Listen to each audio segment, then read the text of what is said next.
ফিলিস্তিনের উপর ইসরায়েলের বর্বরতা হামলার প্রতিবাদে পিরোজপুর জাতীয় পার্টির উদ্যোগে এক বিক্ষোভ সমাবেশ অনুষ্ঠিত হয়েছে। পিরোজপুর প্রতিনিধির পাঠানো ভিডিও চিত্রে প্রতিবেদন। কেন্দ্র কর্মসূচির অংশ হিসাবে পিরোজপুরে আজ এই বিক্ষোভ কর্মসূচি পালিত হয়। এ সময় নেতৃবৃন্দরা বলেন, এই দাবি সারা পৃথিবীর নৃশংস হত্যাকাণ্ড বন্ধ হয় এবং ছোট ছোট শিশু বাচ্চাদেরকে নৃশংসভাবে হত্যা করছে এবং মানবিক যে বিপর্যয়, ওখানে কোনো বাড়ি ঘর নেই, সমস্ত সব তারা শেষ করে দিয়েছে।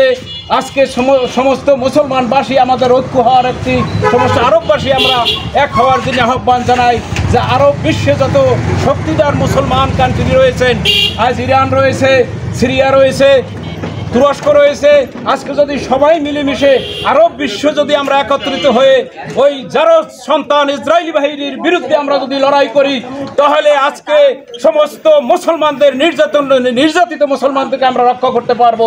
এই সময় জাতীয় পার্টির নেতৃবৃন্দরা আরও বলেন, আমরা গাজার উপর এই বর্বরতা হামলার তীব্র নিন্দা ও প্রতিবাদ জানাই। আমরা সকলেই ইসরায়েলি পণ্য বর্জন করব। পার্টির নির্দেশে একত্রিত হয়েছি আমাদের মুসলিম কান্ট্রি সেই ফিলিস্তিনের গাজা শহরে, সেই বিশ্বের সব থেকে বর্বর যে একটি দেশ, অসভ্য দেশ ইসরায়েল, যাকে বলা হয় আজরাইল। এই আজরাইল নামক ইসরায়েল দেশটি এই মুসলমানদেরকে নির্বিচারে হত্যা করতেছে।